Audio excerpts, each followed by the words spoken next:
¿Cuántas veces queriendo hacer un bien hacemos un daño? ¿No os ha pasado nunca que queriendo hacer un bien hacéis un daño? Creo que forma parte de la vida misma, ¿verdad? Desde las cosas más pequeñas, más insignificantes, ¿no? Estoy pensando ahora en una gota de tinta que te cae en la manga, ¿no? Que quieres arreglarlo y vas a limpiar y ¿qué pasa?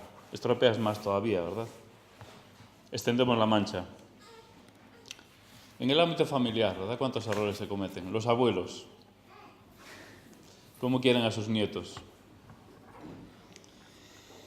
Obviamente quieren lo mejor para ellos, pero en muchos casos le hacen más daño que bien, porque le consienten demasiado. Esto sabemos que es parte de la vida, ¿verdad? ¿Y qué pasa con esos lindos bebés?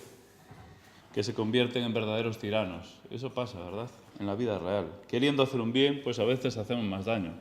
Bueno, y los padres también, ¿verdad? Que queriendo proteger a los niños los sobreprotegemos. Y después esos niños, pues le hacemos daño, porque formamos adultos inseguros, dependientes. Queriendo hacer un bien, estamos haciendo daño.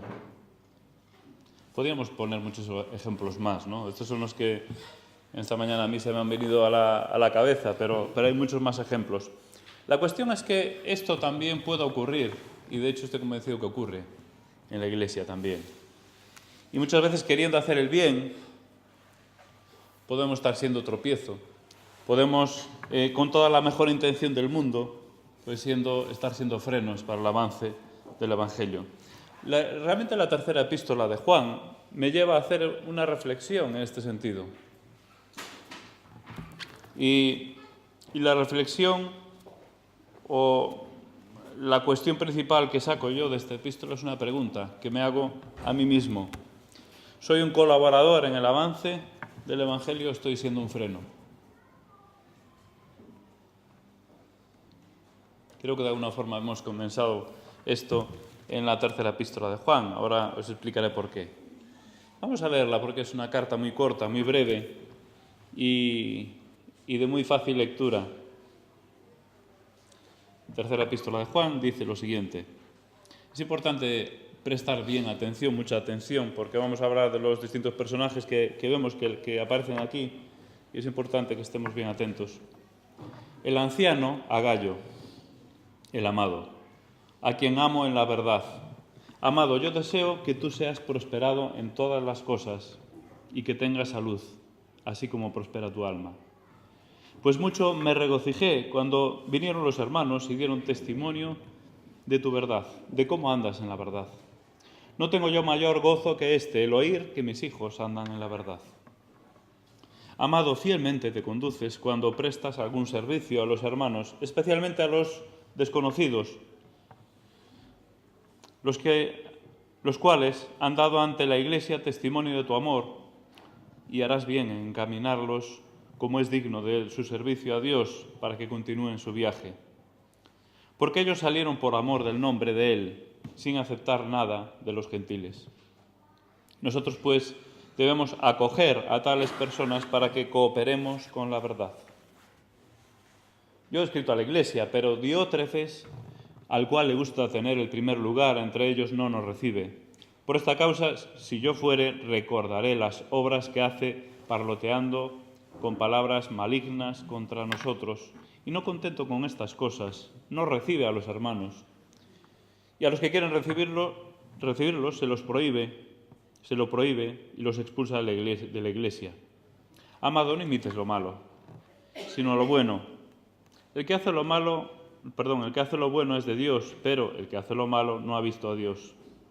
Todos dan testimonio de Demetrio, y aun la verdad misma, y también nosotros damos testimonio y vosotros sabéis que nuestro testimonio es verdadero. Yo tenía muchas cosas que escribirte, pero no quiero escribírtelas con tinta y pluma, porque espero verte en breve y hablaremos cara a cara. La paz sea contigo. Los amigos te saludan. Saluda a todos los amigos, a cada uno en particular. Hasta aquí la lectura.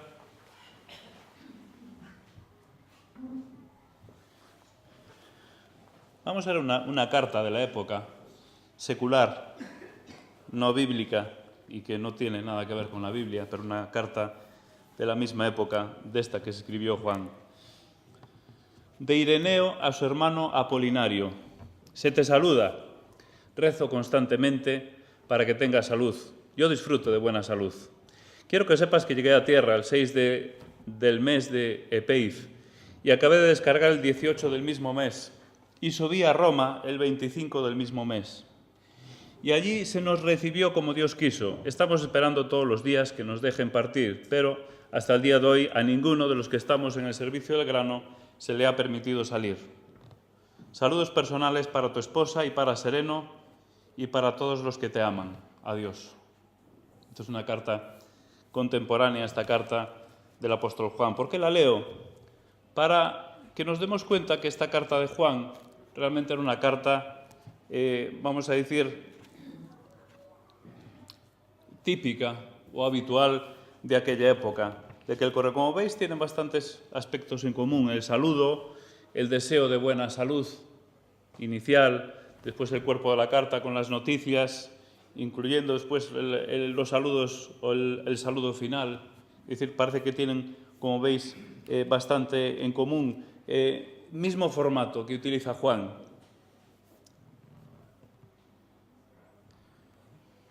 Juan escribía como se escribían las cartas de entonces. No estaba desubicado de la sociedad. Y a veces pensamos que esta carta tiene algo distinto o una forma de expresión distinta, porque nosotros la vemos, obviamente, y es palabra de Dios. Pero tenemos que pensar que era una carta en un lenguaje de la época, era una carta en el estilo de la época, era una carta con la forma de la época. No sabemos cuántas cartas escribió Juan de este tipo, pero podemos pensar que muchas. Se han conservado, concretamente 2, porque la segunda y tercera Juan tienen este estilo, la primera Juan ya es otro tipo de carta, como podéis comprobar, aunque también, bueno, en la forma es similar, ¿no? Pero Juan no estaba desubicado en la sociedad en la que vivía y su lenguaje no era de otro mundo.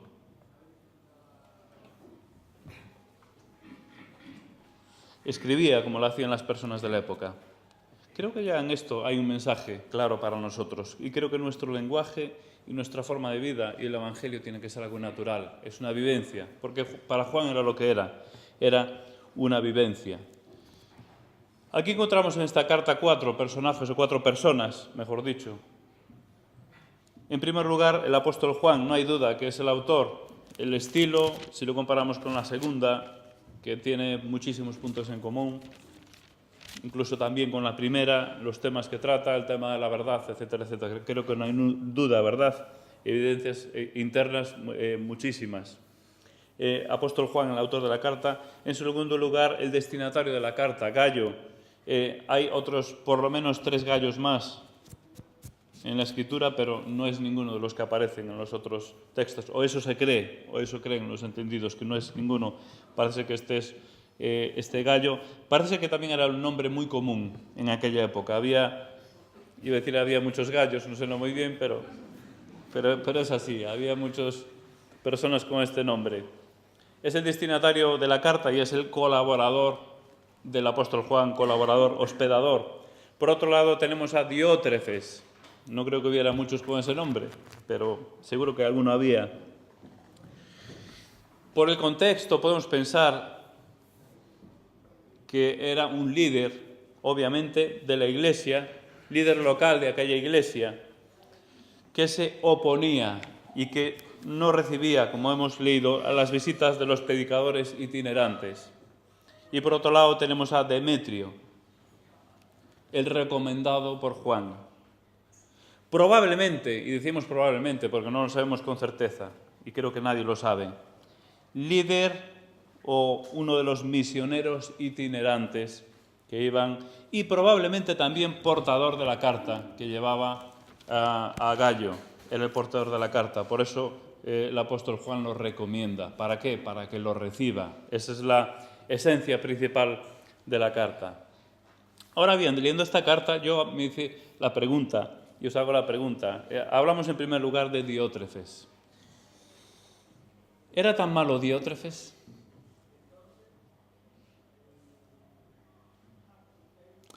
Esta mañana vamos a, en este momento, a ponernos en el papel de Diótrefes. Vamos a intentar entender por qué Diótrefes actuaba de esta manera, por qué estaba siendo un freno para el avance de la Iglesia. Vamos a ver el contexto histórico. Y la semana pasada hablábamos un grupito, ¿verdad?, de las personas que intervenimos, que predicamos, hablando de la importancia que es también el aspecto histórico, ¿verdad? Y hablamos de si es bueno o no coger libros y comentarios. Yo tengo que reconocer que he necesitado muchos comentarios o varios comentarios para poder llegar a las conclusiones de esta mañana, porque es muy importante el ambiente histórico, lo que estaba ocurriendo, porque si no nos ponemos en lo que estaba ocurriendo, podemos descontextualizar totalmente el texto y podemos aplicar y, mejor dicho, interpretar erróneamente el texto. Entonces, para interpretar correctamente el texto tenemos que ponernos en la historia. Es lo que vamos a intentar hacer ahora.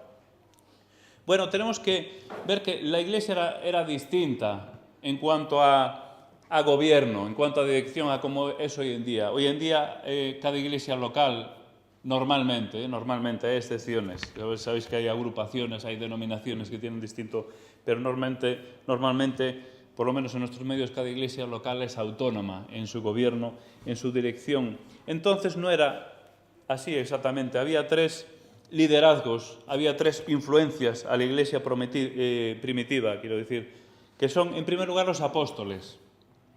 Los apóstoles, en este caso, el que seguía vivo, en este caso Juan, tenía una autoridad que se extendía por todas las iglesias y era innegable. Nadie negaba la autoridad de Juan, bueno, con excepción de Diótrefes, por lo que vemos aquí en esta carta. En segundo lugar, los misioneros y profetas itinerantes que ejercían una influencia muy importante en las iglesias. Iban predicando, profetizando. Ahora, era muy distinto a lo que hay hoy en día, porque hoy en día aquí viene a predicar a quien nosotros invitamos. No viene alguien de visita y, bueno, se pone a predicar, entonces era distinto. Entonces los misioneros itinerantes pasaban por las iglesias, los profetas pasaban y profetizaban en la iglesia. Y muchos de ellos no eran invitados. Bueno, obviamente no hay los medios que hay hoy en día, no hay internet, no hay la comunicación que hay hoy en día. Pero sí es importante que pensemos la influencia que había en este sentido y pensemos que, bueno, el tercer grupo, antes de pasar al siguiente punto, eran los ancianos locales, ¿vale? Los ancianos locales, que eran los pastores que tienen una influencia y autoridad local. Entonces el gobierno de la iglesia, la dirección de la iglesia había tensiones, había tensión. El liderazgo local tenía que convivir con una influencia muy potente que venía del exterior. Y especialmente los profetas itinerantes, que fijaros una cosa, es que un profeta no es un predicador. Un profeta es aquel que traía la palabra de Dios, es decir, un profeta iba a una iglesia y decía, Dios me ha dicho para vosotros esto. Dios me ha dicho que tenéis que hacer esto. O Dios me ha dicho que esta iglesia tiene que... Eso es lo que hacía un profeta. Ese era el don de profecía que había. Podéis imaginar, pues, la problemática que generaba esto en muchas iglesias y más especialmente cuando había, y ahora lo vamos a ver, muchos falsos profetas. Pensando en esto, a lo mejor Diótrefes no era tan malo. A lo mejor Diótrefes no estaba tan equivocado. Pintamos a Diótrefes como un ogro, ¿verdad? Diótrefes, el demonio de aquella iglesia, que no... Pero Diótrefes, viendo lo visto, viendo lo que había, pues a lo mejor seguramente con buena intención dijo, bueno, a esta iglesia que no venga nadie, ni profeta de fuera, porque hay malas influencias que vienen del exterior. Pero pongámonos en el contexto bíblico. Segunda Pedro, Primera Juan, Segunda Juan, Judas, 4 ejemplos, 4 versículos que voy a leer en esta carta. Segunda Pedro 2.1. Segunda Pedro 2.1. Fijaros las advertencias durísimas que están haciendo los apóstoles en aquellos primeros días de la iglesia primitiva. Estamos en el primer siglo. Pero hubo también, Segunda Pedro 2.1, falsos profetas entre el pueblo, como habrá entre vosotros falsos maestros que introducirán encubiertamente herejías destructoras, y aún negarán al Señor que los rescató, atrayendo sobre sí mismos destrucción repentina. Primera Juan, capítulo 4, verso 1. Esa es una advertencia de Pedro. Fijaros la advertencia de Primera Juan. Primera Juan 4:1. Amados, no creáis a todo espíritu, sino probad los espíritus si son de Dios, porque muchos falsos profetas han salido por el mundo y que estaban haciendo mucho daño a la Iglesia. Muchos falsos profetas. Damos gracias a Dios que hoy en día, aunque hay gente que se dice profeta, pero no está en vigor el don de profecía, o eso pienso yo. Hay quien piensa que sí, pero doy gracias a Dios porque no lo esté, porque traía muchos problemas a la Iglesia, muchos falsos profetas. Segunda Juan, capítulo 1, verso 7, dice, porque muchos engañadores han salido por el mundo que no confiesan que Jesucristo ha venido en carne. Quien esto hace es engañador, es el engañador y el anticristo. Judas, verso 4, porque algunos hombres han entrado encubiertamente, los que desde antes habían sido destinados para esta condenación, hombres impíos que convierten en libertinaje la gracia de nuestro Dios y niegan a Dios el único soberano y a nuestro Señor Jesucristo. Bueno, estas eran las advertencias, ¿verdad? Y era la situación. Y había mucha mentira. El apóstol Juan hace mucho énfasis, después lo vamos a ver en la verdad. La verdad hace un reduccionismo hacia la verdad. Habla de Jesús y dice la verdad misma. Habla del Evangelio y dice la verdad. Hace un reduccionismo porque había mucha mentira, había mucho falso profeta. Bueno, en estas circunstancias, también teniendo en cuenta el contexto histórico de los que venían de fuera para gobernar la Iglesia, y esto era una realidad, a lo mejor Diótrefes no era tan malo oponiéndose a que vinieran esos maestros y profetas itinerantes. Bueno, ¿no parece que apropiarse de alguna forma también de las palabras de Juan en su segunda epístola? ¿Qué dice Juan en su segunda epístola? Esas palabras que nos sorprenden y que dice, parece mentira. Bueno, Juan era escribiendo muy radical, ¿verdad? Juan nunca habla de matices, nunca habla de grises. En la vida real hay matices, eso es verdad.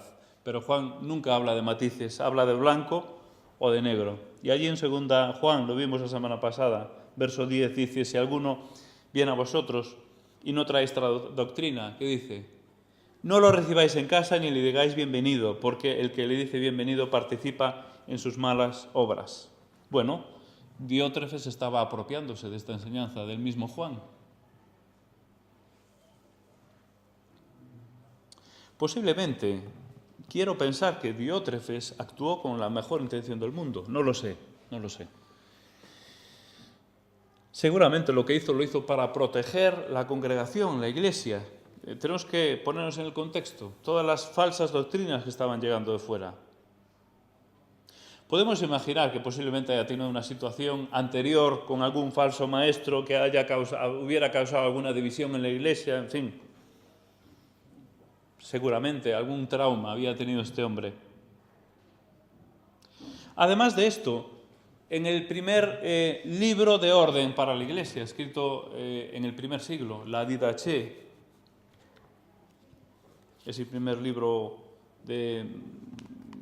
que tenía mucha influencia en las iglesias, precisamente dedica una parte importante hablando de las regulaciones, de la normativa muy estricta para los ministros itinerantes, especialmente para los profetas. Es curioso, ¿verdad?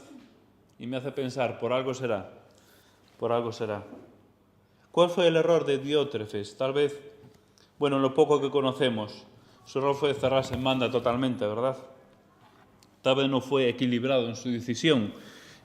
Tal vez necesitaría examinarlo todo, pero retener lo bueno. Él examinó todo y dice, no quiero saber nada. Aquí esta iglesia somos autónomos. Bueno, es una decisión que llegó a tomar seguramente por alguna razón.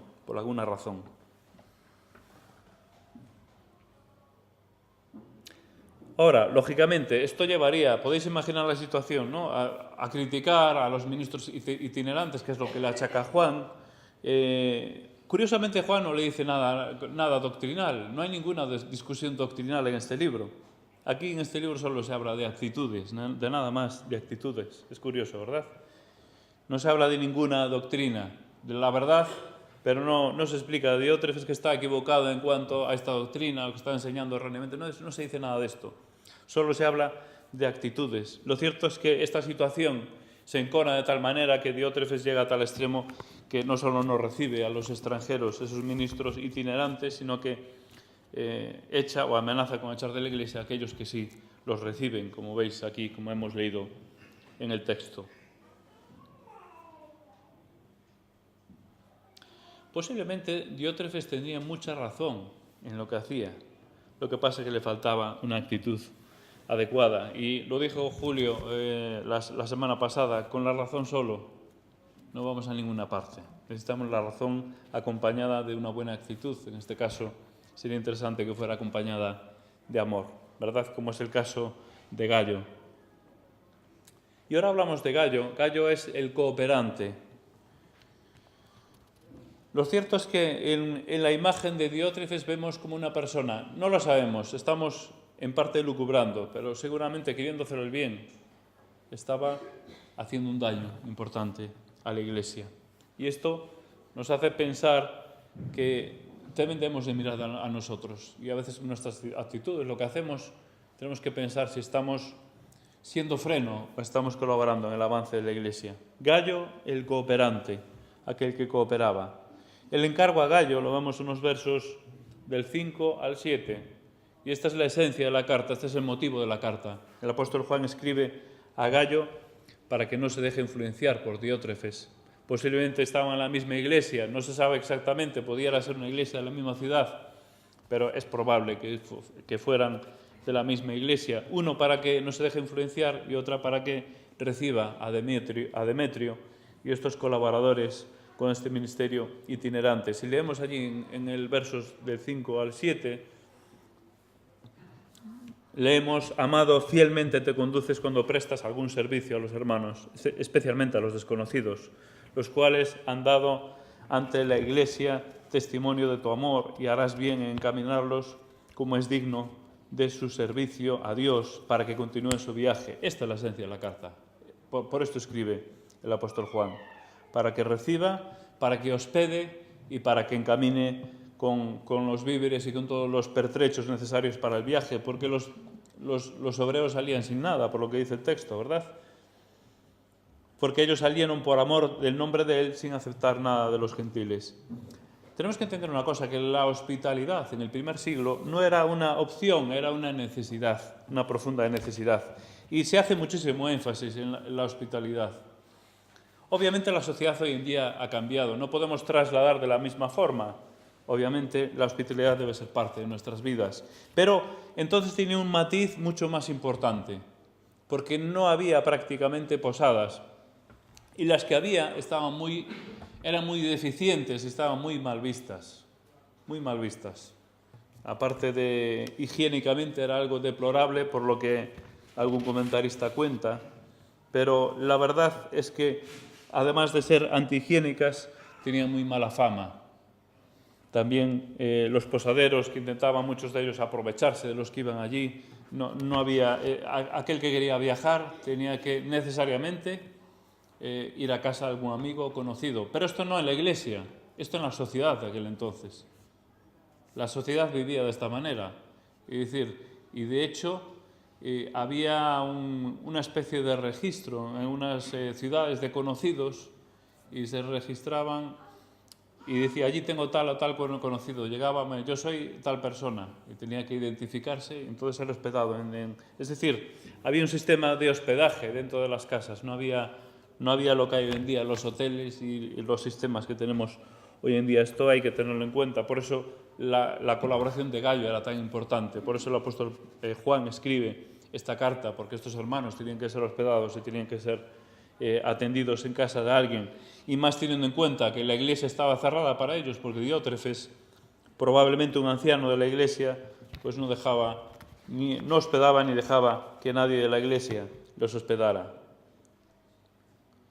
Y la esencia, en el verso 8, de la carta y texto sin duda principal y texto con el que será bueno que salgamos con en la cabeza. Dice, nosotros debemos acoger a tales personas para que cooperemos con la verdad.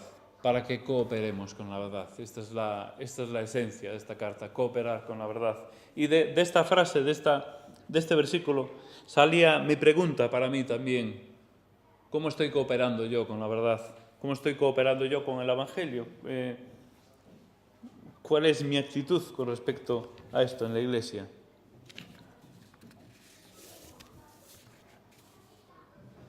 Ahora, pensad por un momento, porque yo estaba pensando, ¿y si Gallo, con toda la buena voluntad y con toda la buena actitud y amor que tenía, que así estaba visto, ¿no? Recibe y acoge a falsos maestros? No era el caso, ¿verdad? Pero imaginaros que Gallo, con esa buena intención, acoge a falsos maestros, a los que Diótrefes no quería acoger en este caso, ¿no? Vamos a imaginarnos que la historia fuera así. ¿Qué pasaría? En este caso, ¿quién sería el tropiezo?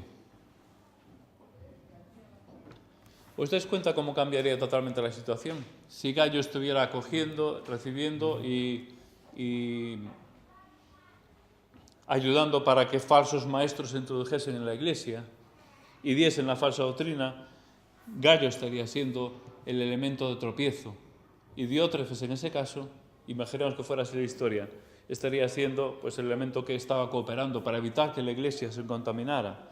¿Os dais cuenta que qué fácil cambiaron los papeles? Qué sutil puede ser el colaborar o el perjudicar. Qué sutil es la diferencia. Ahora, ¿cuál es la clave de todo esto? La clave se llama Demetrio. Porque seguramente Gallo tenía toda la buena intención del mundo, iba a actuar con amor cristiano, pero tenía que ver con quién lo hacía en este caso. Y era Demetrio. Y Demetrio, a quien seguramente Gallo no conoce, aunque no lo sabemos, pero probablemente no lo conoce, ¿y si es un falso maestro? Desmontamos la epístola. Ya no tiene sentido la epístola, ¿verdad? Pero Demetrio probablemente, también tenemos que decir probablemente, traía bajo su brazo la carta del apóstol Juan, que daba de él buen testimonio. Es evidente que no todo el mundo trae la recomendación del apóstol Juan, que era un aval, era una garantía para Gallo. Pero por esto mismo, puesto que no la trae, nos hace falta mucho discernimiento. Esto es una palabra clave, importante hoy en día, discernir, discernimiento. Y la palabra habla de muchos falsos maestros que se visten con otra apariencia, ¿verdad? Y hemos de tener cuidado. A veces lo que quiero decir es que hay una línea muy fina que separa el cooperar con el ser tropiezo. Fijaos, si en esta historia cambiamos a Demetrio por otro, exactamente la misma historia, Gallo pasaría a ser un tropiezo para la Iglesia, para el avance del Evangelio, y Diótrefes pasaría a ser pues un colaborador eficaz para la Iglesia. Fijaros, la única diferencia es la persona de Demetrio, que traía el aval o la recomendación del apóstol Juan. Demetrio, en el verso 12, se nos dice allí, todos dan testimonio de Demetrio. Aún la verdad misma, esto es una reducción, no es reducción la palabra, hay una figura literaria que seguro muchos de vosotros lo sabéis, pero a mí no me sale. Aún la verdad misma, entiendo que se refiere a Jesús, ¿verdad? Aún la verdad misma, y también nosotros damos testimonio y vosotros sabéis que nuestro testimonio es verdadero. ¿Qué es el buen testimonio de una persona? Bueno, pues es lo que dicen de esa persona, los demás, su entorno, su iglesia, sus vecinos, sus compañeros de trabajo, etcétera, etcétera. Todos, dice aquí, daban buen testimonio o hablaban bien de Demetrio. Fijaros que este es el elemento, y llama la atención, pero es el elemento que lo utiliza el apóstol para dar credibilidad a una persona. Bueno, creo que nos da una pista. Creo que nos da una pista, ¿verdad? Para ver, para conocer mejor a las personas. Pero en esta carta tenemos que pensar que es necesario que busquemos discernir. Discernir a las personas, también las obras y las cosas, porque no todo va en avance de la Iglesia. Julio Torres dijo la semana pasada, aquí desde este púlpito, que hablaba del buenismo, ¿verdad? El buenismo no siempre es bueno. No todo redunda en el crecimiento sano de la Iglesia, porque hay cosas que aparentemente son buenas, pero que van a perjudicar a la Iglesia.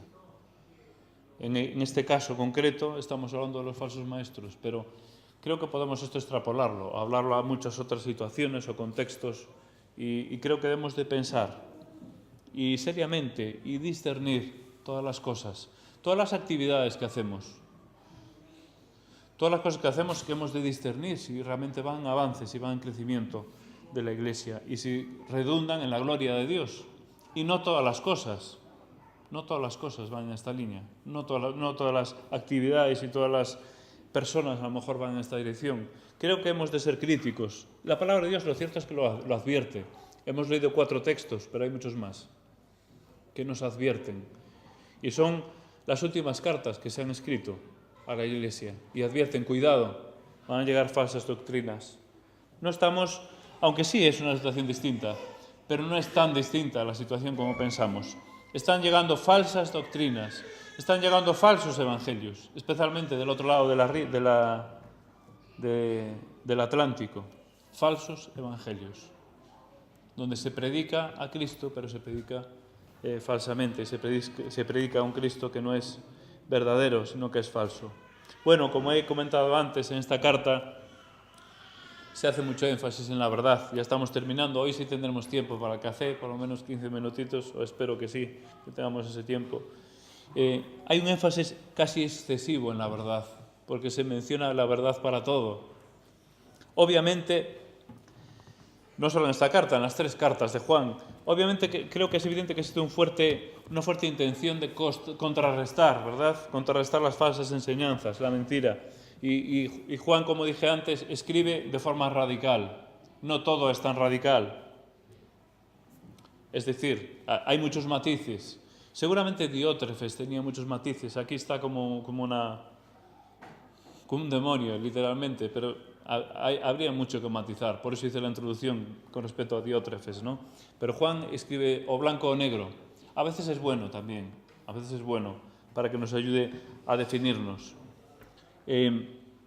Creo que hacer tanto énfasis en la verdad es para contrarrestar todas las falsas enseñanzas que había. Pero es curioso, la verdad de Gallo, actuando de la misma forma, podía ser mentira, podía ser falsa, simplemente que lo hiciera con una persona que no fuera la adecuada. Fijaros hasta qué punto, ¿no? Ahora, curiosamente, la forma de discernir a los verdaderos maestros aquí, lo que vemos en este texto, no es tanto escuchando lo que dicen, porque aquí no se menciona, ¿no? Tal vez en otras epístolas sí, pero aquí se hace énfasis en cómo viven. Es decir, en el testimonio, qué testimonio dan, qué es lo que dice su entorno. Creo que es muy interesante esto. Y de hecho, en el verso 4, el apóstol mismo dice que la alegría más grande y el gozo más grande que tiene es ver que sus hijos andan en la verdad. No habla ahora expresamente de que creen o que confiesan o que tienen una doctrina determinada, sino que andan en la verdad, es decir, que viven en la verdad, que manifiestan la verdad con su forma de vida. Y terminamos con la misma pregunta con la que arrancaba. Y tenemos que aplicarnos a nosotros también esto, creo yo. Tenemos que pensar que todo lo que hacemos, ya no solo nosotros como persona, colaboro o soy un tropiezo para el avance del Evangelio, bueno, que es una pregunta muy genérica, ¿no? Pero sí pensar todas las cosas que hacemos. ¿Realmente esto que hago va a redundar en el avance del Evangelio de la Iglesia, en la gloria de Dios? Tenemos que hacernos esta pregunta, porque a lo mejor hay cosas que dejaríamos de hacer. Creo que este Evangelio nos ayuda o nos puede ayudar a ver que tenemos que discernir y que tenemos que hilar fino con lo que hacemos en nuestra vida. En esta carta tenemos un ejemplo de colaboración y tropiezo, pero esto, como dije antes, podemos extrapolarlo a muchísimas situaciones dentro de las actividades y de la vida de la Iglesia. Y en muchos de nuestros ministerios, hermanos, hemos de hacernos la misma pregunta. ¿Lo que estoy haciendo está cooperando con la extensión del Evangelio? O, como diría Juan, cooperando con la verdad. Pues que el Señor nos ayude a cooperar con la verdad. Vamos a tener una oración y tenemos unos 15 minutitos para el café.